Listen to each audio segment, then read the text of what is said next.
So for this tutorial on living dictionaries, I'm going to prioritize some examples from Nigeria and also from South America, since our workshop participants are mainly focused on the Americas and in Nigeria in this case.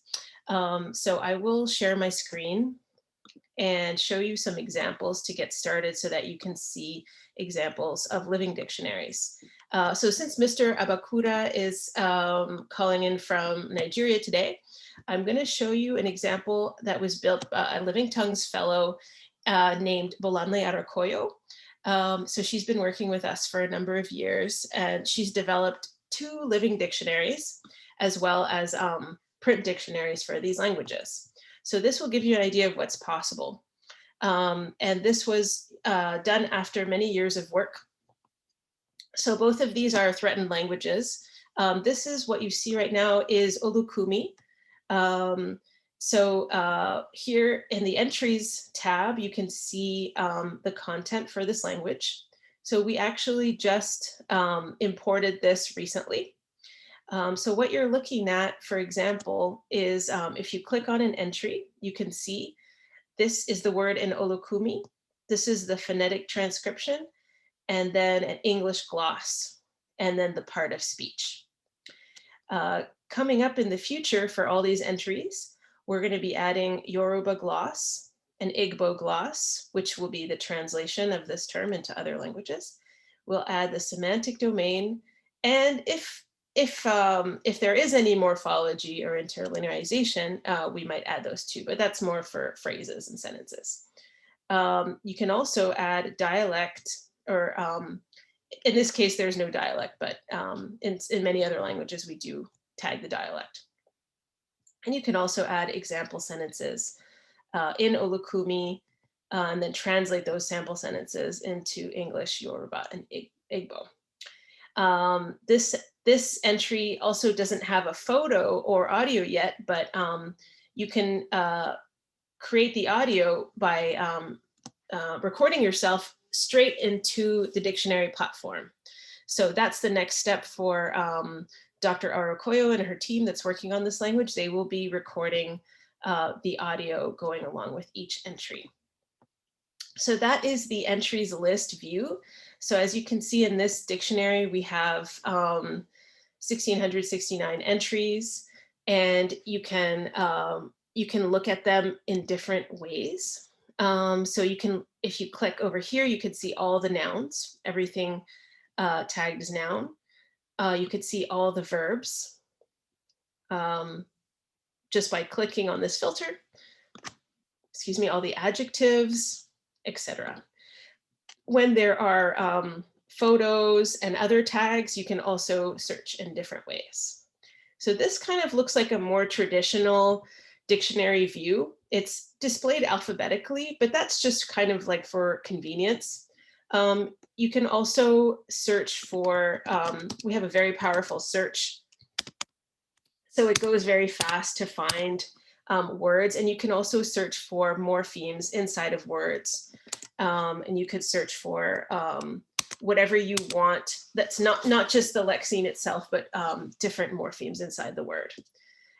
So this is the entries tab. So we're on list view right now. You can also see it as a table view. So this is a different way of looking at the exact same data. And then you can edit directly in here as well.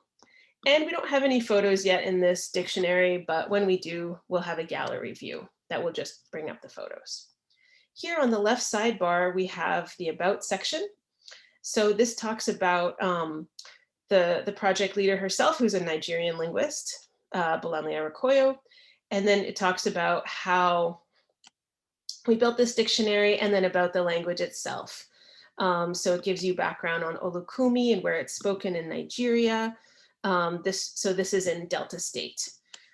And so this is content that we helped her develop so that it could be online so people could have an idea. And anyone who's a dictionary manager of this can also easily edit the content and add new information when there's stuff coming out, and then, add links, links to her website and everything like that. So this is a good place for people to not just see the dictionary, but get background on it. And then over here on the left sidebar, we have contributors. So these are the people who are working together on this dictionary. And this feature that we have here allows you to invite someone. So say for you, Mr. Abbakura, if you are working on this and you want to invite 2 or 3 people to work with you on the dictionary, you can do that straight from the platform itself. You just put in someone's email address and then they get an invitation to sign up and register and then start working on this dictionary with you. We also have another tab here for grammar. So as you can see, there's no information yet, but this is a place where you can, copy paste a bunch of anything that you want related to the grammar, or put a reference list, links, whatever you want, information about the grammar of the language. And then lastly, we have settings here where if you wanted to change the dictionary name, you could change it to something else at any time. You could also make it invisible to the public. So right now this is visible. That means anyone can find it on the internet or through our homepage. And if I took this off, it wouldn't be on the homepage anymore. And you could still share the link, but it wouldn't be as easily findable, although it's not password protected. That's just a way to make it invisible. And that's it. So that's a main overview of this dictionary. Now to get you used to seeing this platform again with some different content, here's another language from Nigeria. So this is Owe, which is a dialect of Yoruba. And this is another project by Dr. Arokoyo. And in this project, we have some of the semantic domains are already done. And we also have some morphology in here. So for example, in this entry for a married woman, you have the different morphemes separated out. And some of the entries also have example sentences. So I'm going to try to find you one where there's, oh yeah, here's one. So this is the word for alphabet in Owe. So you have the part of speech, and then you have a sample sentence in Owe itself, and then it's translated into English. So this is a way where you can sort of see the word in action. So this dictionary project looks also quite different. We also just imported this last week from a spreadsheet. And so we're able to make use of data that already exists and put it into our template and then import it onto the site. And then the team who's working on this will be able to start making recordings straight into this site by adding audio. So you would click on add audio, select a speaker, and then just record using the mic straight from your device. And this could be done through your laptop or desktop or through any mobile phone. So that's, we feel like it's a very powerful way to get started. It allows people to use their own cell phone as a complete workstation. So not just for documentation, but also for recording the audio and also adding an image to every entry.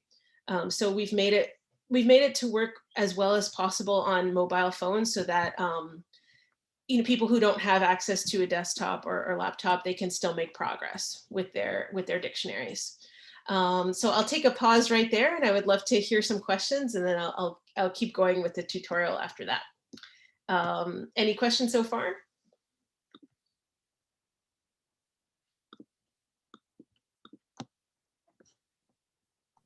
I have a question. Yes. How many people can work in the same project at the same time? There's no limit to how many people can be on one. So we've engineered it to work in real time. You can have multiple people in different parts of the world editing the same dictionary at the same time. So we actually have been doing that, which is great during the COVID, because we have, for example, some languages where you have younger people working on the data itself.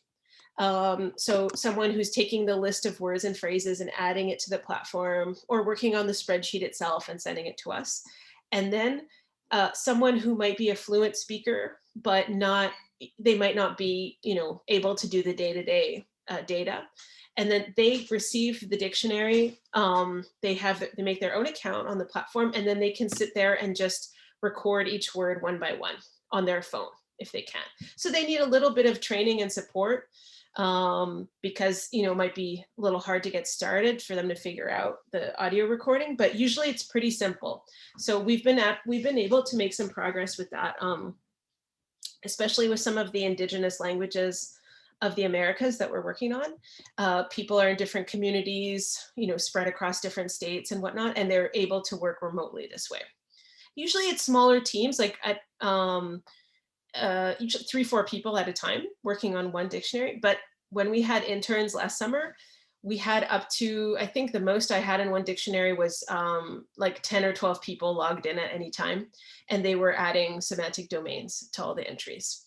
And it goes really fast, like every time you make a change, it goes through the server and then it appears automatically on someone else's screen within about 4 to 5 seconds. So it's like a tiny lag time, but it's still pretty fast, because it goes through the Algolia server to help make the search fast. So like you don't even need to refresh your screen. It'll just pop up when new changes come. Thank you. Awesome. And how many voice recording can have an entry? Right now, it's 1 entry and 1 voice recording. Oh. Yeah, and if you want to do multiple speakers, multiple ways of pronunciation, we suggest making a new entry for every new voice. And so I'll show another example while we're talking about that. Yeah.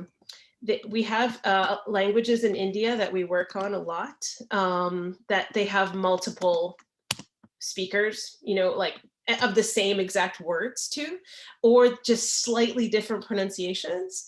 So we have all of that. We like to really, we're not trying to just say, okay, there's 1 word for butterfly, you can only pronounce it like this.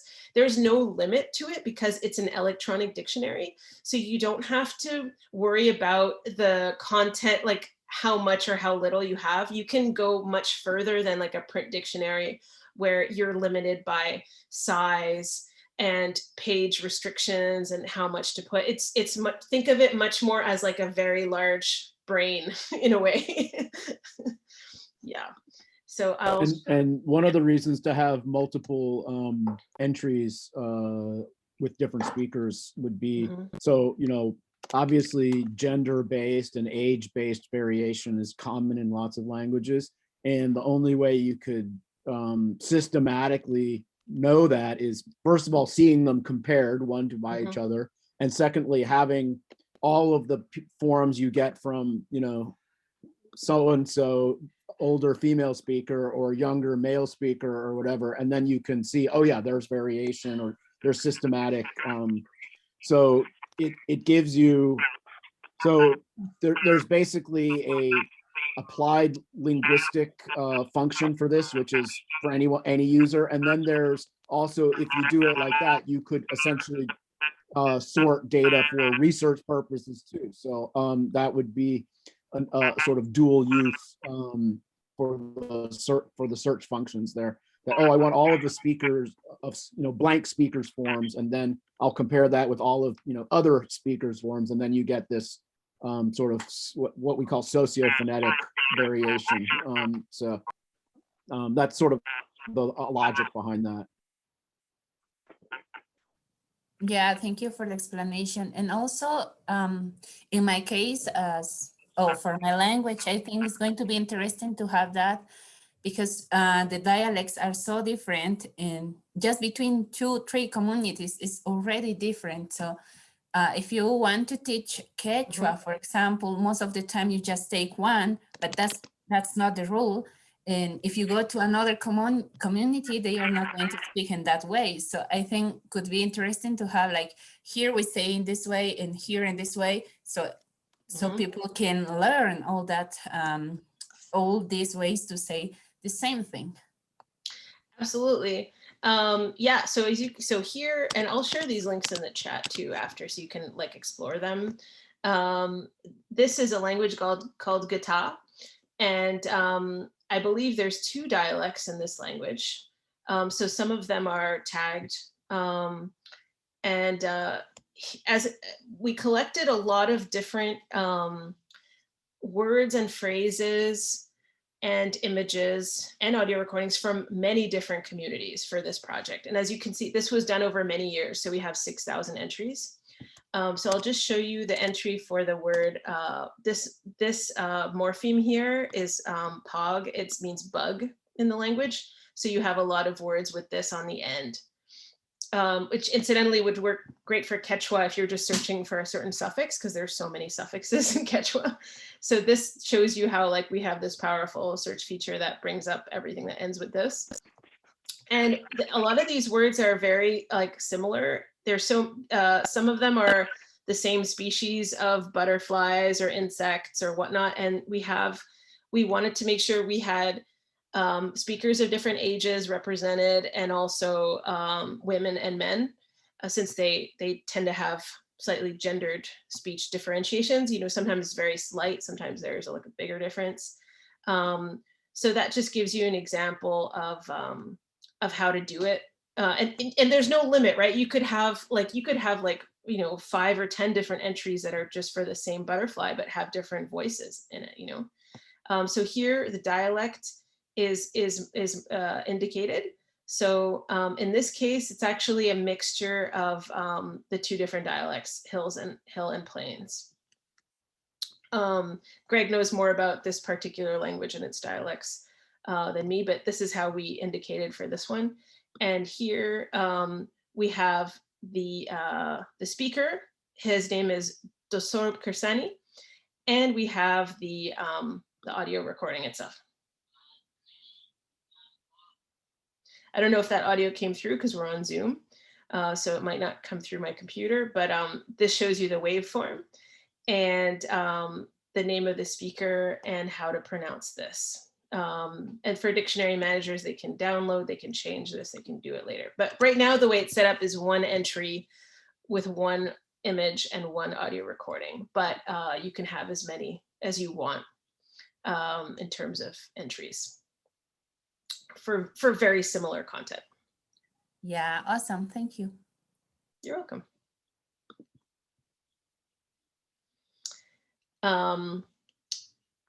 I see Mr. Abbakura, maybe it's his connection that comes in and out, but I want to make sure. Mr. Abbakura, if you can hear me, do you want to put a question in the chat? If you had any questions so far from what you saw, feel free to use the chat bar and let us know. Margarita, did you have any questions so far? I guess one question that I'd be curious to see how the Living Dictionary functions is like to create Montessori materials, it would be like semantic groups. So what does that look like? Okay, great. I'm so glad you asked. So I'll share my screen again, and this one, Gata is a good example to do that with. So some of the functionality we're still working on. So we're going to have an export feature soon, probably within the next 4 to 6 weeks, hopefully sooner. We have some volunteer programmers working on it now. So what you would do for a school lesson, so say you wanted to create a Montessori lesson around animals themselves. So you could filter by animals. And the way it does that is that all of these entries are tagged according to our semantic domain system with animals. So that brings up a list of 644 items. You could also refine that by clicking on the filter for animals and birds, for example, or you could just do birds if you wanted to do a lesson just on birds. So all of these create a list of 303 entries that are just related to birds. So it would be great for a lesson. You could look at it on the list view, the table view, and then also importantly for this in the gallery view, which is very nice since a lot of these birds have accompanying images for the different species. And what we're going to have here also is an export button where the dictionary manager could then take this refined search and then export it. And so you would have all of the written content, the audio, and the images that you would be able to export and use for a lesson. You could also use it online too, if you wanted to just use the search online, and then you could also share this. So for example, you could take this URL and send it to the students, depending on what age they are and how they're using this information. But each of these searches and filters generates its own link. So you could send them this, and when they open it, it would look exactly like that. So it's already its own link. So you could store links like that if you want. And you could also share individual links for different animals too. Like each entry has their own link too. So there's different ways to do it. I'm not an educator myself, so I actually really appreciate, getting any feedback from educators like yourself on how we can make that better for language revitalization, because it's through this community process that we can actually improve the design of the tool. What age group do you work with? Like all age groups, or is it like early education? I was lower elementary, so first, second, and third grade. Uh-huh. I actually have another question, because a lot of, at least at that age level, it's a lot of like understanding the local community versus the world. Yeah. And so, for example, birds, doing a lesson specifically on birds of, for example, Bolivia would be really helpful, versus birds of like North America versus South America. Is there a way, especially within like the natural world, to, when things are being documented, document where that image comes from, and where, like, is it a local bird, or is it like a bird from somewhere else in the world? That's great. I love that, because we haven't had that question articulated quite in that way before. So that's really good. What you're seeing, what I just showed, I'll go back. So that is just, these are the local birds. So if I go back to birds and then do a gallery view. So these are local species that are found in the Gata communities. So they're not tagged with geodata right now, but they conceivably could be in the future. Usually we have people who are looking, like, language by language, to see how these birds are referred to, like the actual names of the species locally. But we hadn't thought of making this, make it by findable, like through a map. So we've had a lot of questions about maps and how to integrate that, like the landscape, into it. So we're looking at different ways. Like, so right now, short answer, no, we don't have a way of finding them all, like just by, okay, we're gonna do birds of Bolivia today, and then finding the birds that way. You would have to do a specific language. So you would have to get into like the Quechua del Sur living dictionary, and then you'd have to refine by birds that way. So you would be looking at a specific variety of Quechua. But it's a great question, and it's a great suggestion for the future. Yeah, I think the map function that we're trying to get integrated, sort of sub maps mapping within the dictionaries is probably the way that we could do that. But I mean, it sort of self-selects in a sense that if you have a word for a bird, it's likely to be a bird that occurs in your environment, as opposed, I mean, like there's no word there. It is possible, of course, that in a school setting, Gata children might want to know what the word for penguin is, or ostrich, but those are words that are birds that don't occur in their environment, and thus they're as alien to them as polar bears are. So it's a similar type of domain. Yes, ultimately you'd like to have all the words that are possibly going to be used.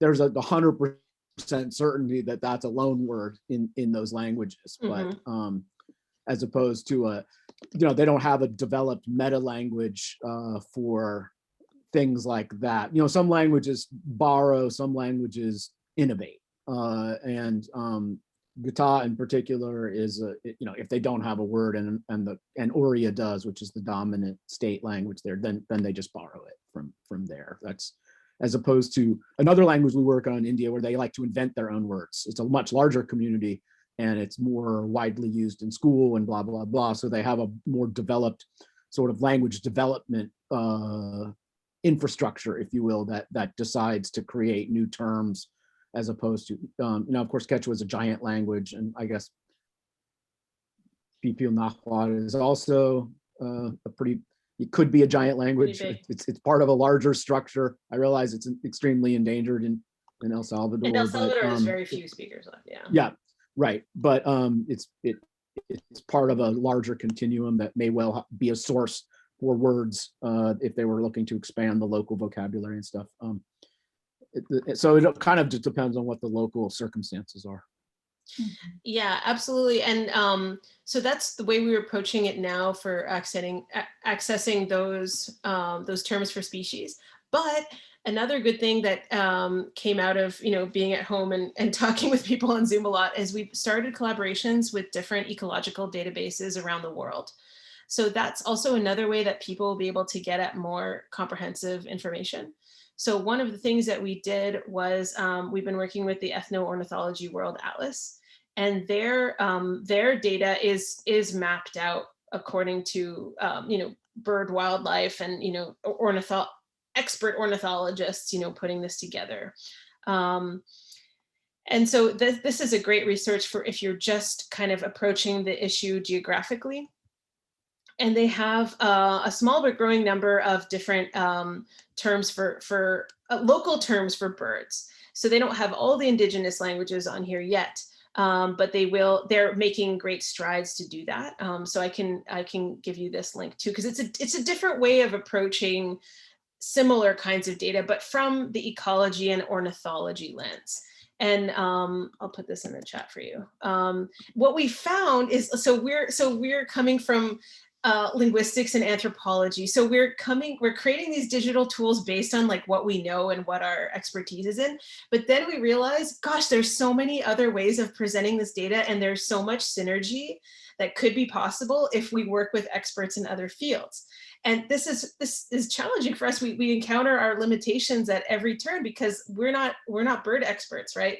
So and this has happened to me in the field when I worked in South America a lot. Local speakers will be telling me, okay, you need to know the word for this bird, and this bird, and I'm like, have no idea what those species are. I can't identify them. I could write it down and do a loose transcription, but if I don't have a background in scientific documentation of birds, then there's like a gap, So one of and we see this at every turn with fish, with birds and with plant species too, right? So we work with, yes, Margarita says there are apps for that, exactly.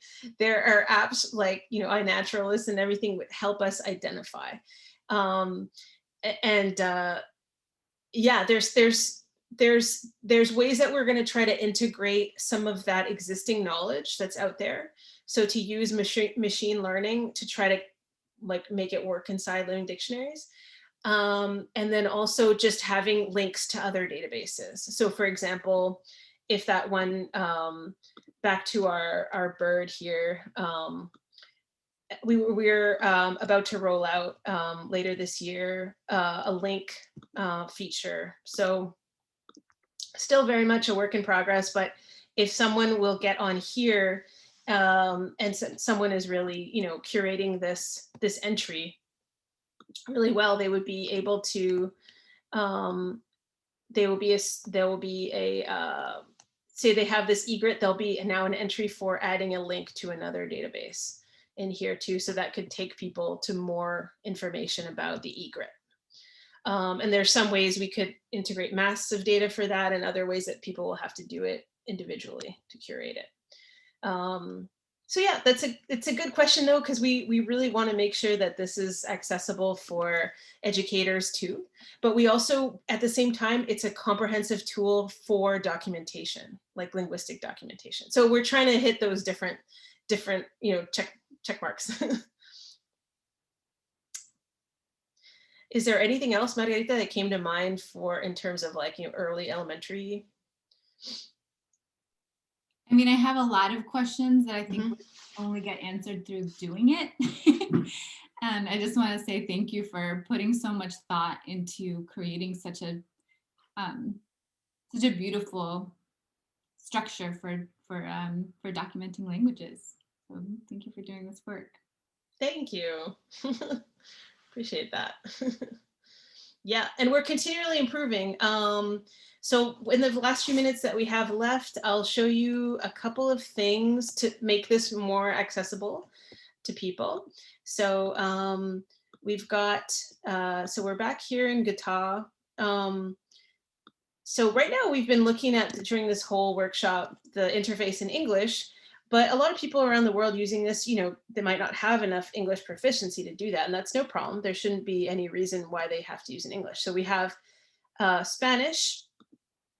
So as you can see, the whole thing changes now to Spanish. We have French, Kiswahili for many languages in Africa. We have Russian, and we have Hebrew, which changes the interface the other direction. We just finished Bahasa Indonesia yesterday. Go team, go.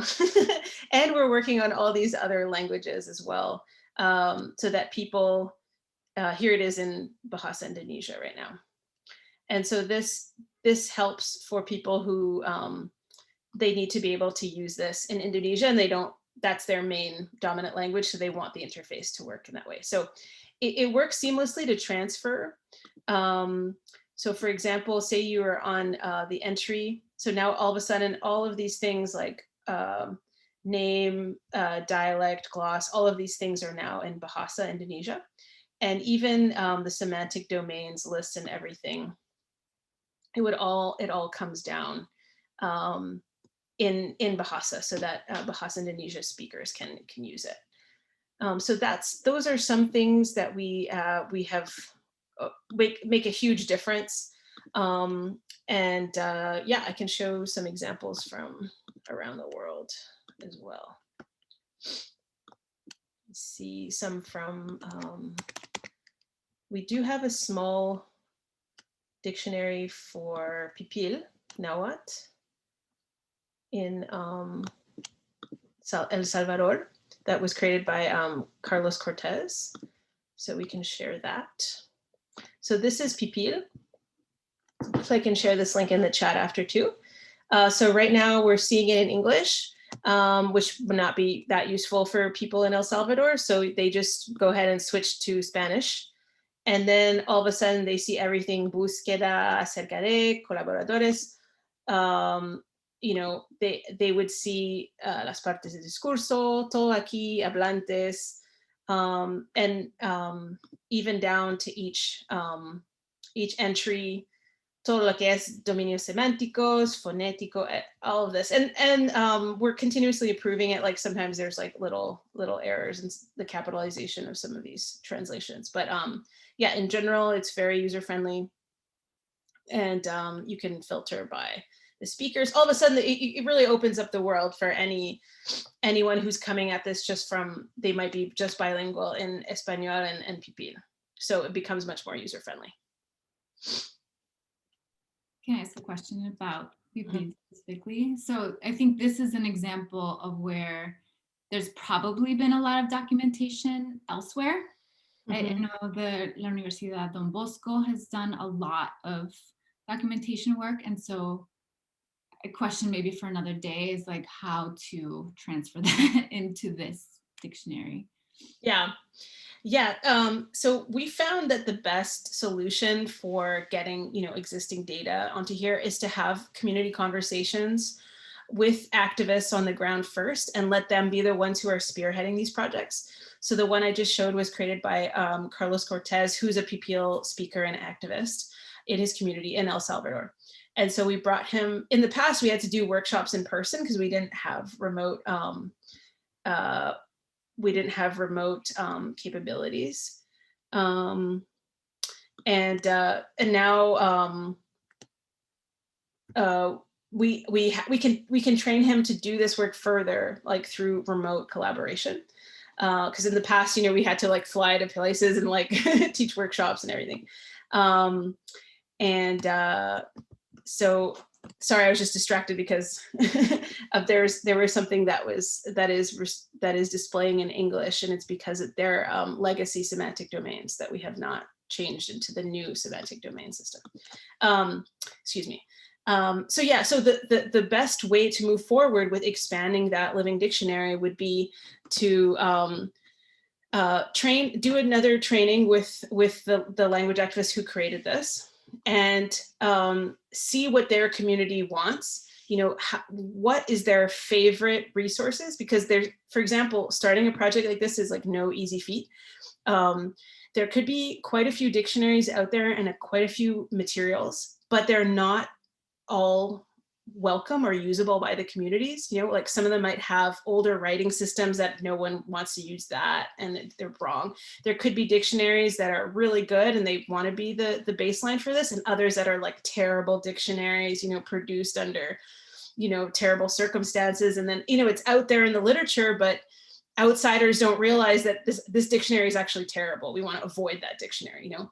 So that's why when the projects are community led, that the quality is better, and the actual usability for the communities is better. So that's what we would do. If you wanted to help work on that for PP, we could do a meeting where we get back in contact with Carlos and with you and anyone else who he wants to bring into the process. You know, usually like 3-4 people max is usually a good starting point, and talk about existing resources. Is there something that we could do a batch import to speed it up? Because that really helps for a lot of projects, you know, like put everything in one spreadsheet and then upload it to the site all at once. But really making sure that there's consultation and there's approval by local educators and community leaders first. Yeah. Of course, yeah, I really appreciate you're making sure that it's led by the speakers and the community leaders. Yeah, it takes more time. It takes more time, but it's worth it in the end, because more people will find out about it and it'll be better. You know, you won't have people getting angry about, oh, you use this old writing system from 1982. We don't like that, you know. So,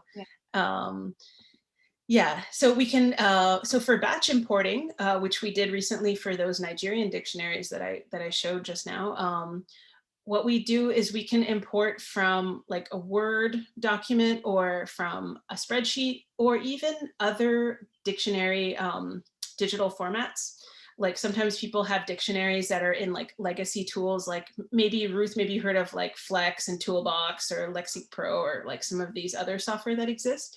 So what we can do is take those like data points and try and figure out how to map it to our own system, and then import those entries. And sometimes it's a very easy process to just convert from one to the other, and sometimes it takes a lot of like internal work to fix the data structure. So that's the process. I can show you an example from Nigeria.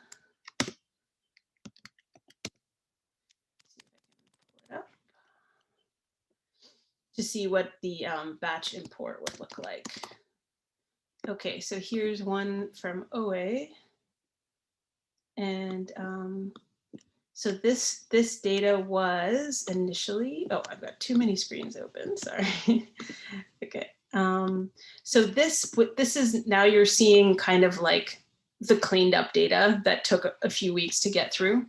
So this was given to us in a Word document where everything was there, but we just had to take the time to put it into the columns in the spreadsheet. So to do that, we actually had 2 different interns helping to work on that process, since it took quite a while. So we took everything out of the Word document, which was really well done. So we were able to easily get this all into the Lexeme column, the English gloss column. Yoruba gloss is blank for now, that'll be later. Parts of speech. So this is according to our system here for parts of speech, the abbreviation, the sample sentence in OA, and then the translation of the sample sentence in English. So this is like the whole dictionary all at once. And, you know, we in this process, you know, it's not it can be a messy process. Like we have to go through and fix things and like resolve some problems and talk about, if we're missing any particular special symbols or anything like that. But once it's done and once it's curated and the linguist has had eyes on it, in this case, the linguist who made this, she was also a fluent speaker of Owe since it's her native dialect. So that really sped it up, and she knows what works best for her community. So this was a really project that we're really proud of. So then we were able to import this straight into the Living Dictionary itself. So this is all the data itself from the spreadsheet. And some things that we need to do are improve the semantic domains. So we need to get some more semantic domains in here, but everything else is in there. The word itself, the English gloss, parts of speech, and the sample sentences. So now we're going to do photos and audio for this project.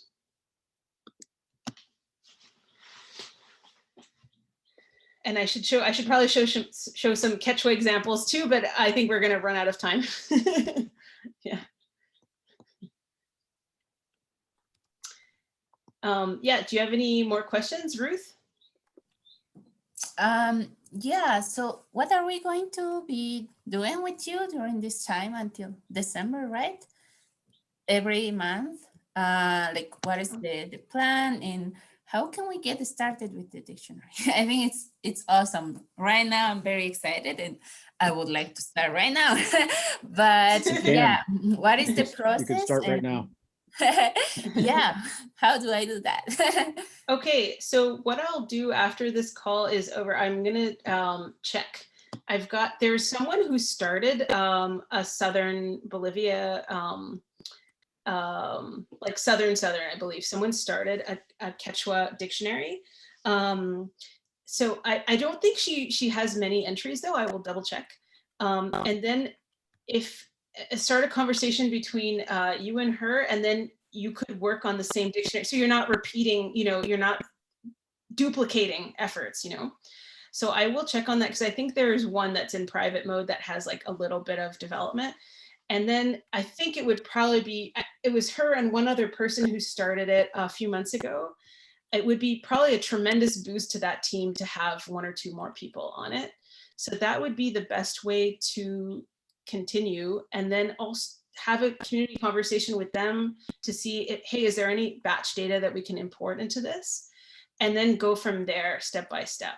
So it would kind of go into a more individualized training session, but it could be looped into these other, I'm doing regular meetings with the Quechua Lambayeque group. So that could be a kind of a sort of a sub team, where people meet outside of this general workshop, because this workshop is just for people who are getting started and who kind of just need to know the basics.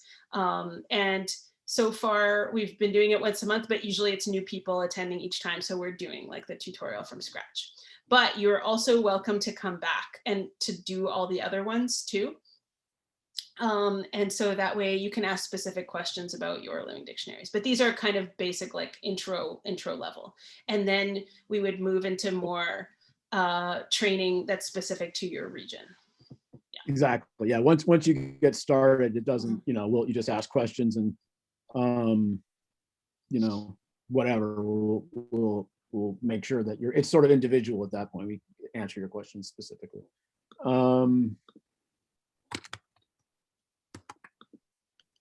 Yeah, and I'm going to check on that today and see if we can do a conversation. And a lot of these things are like, what I want to underline, it's like, it's the power of the individuals who are going to put effort into it, So just the fact that you're here and that we're able to connect you with some of the other language activists in our network, like that, each step like that will make a difference. And, I always encourage teams to, because these are such large projects, I encourage people to set like little milestones, be like, okay, we're going to try to get to 500 entries in the next 3 months, and then take a break and then come back a few months later and then do like another 500, kind of like sprint. So that's how I try to organize people. And I'm always the one, come on guys, like you got to get more data in there, Yeah. So that's I think the best way for you is to just like get onto this other project. We'll ask for their permission and see, start a dialogue and see, see who's doing what. Yeah. Okay, time for one last question. I guess I have a question about, do y'all do webinars on like getting funding, particularly to actually pay the speakers who are doing the labor of giving their time and effort to documenting their language? And I feel like it's a reparations work, and to pay them for their labor would be so powerful. Absolutely, yeah. I mean, we're a small nonprofit group, so we operate on like a very shoestring budget to get all this done. And the projects that do become the largest and most like have so many entries are the ones that do have funding. So a lot of the ones I showed you, they were funded either by crowdfunding or through grants.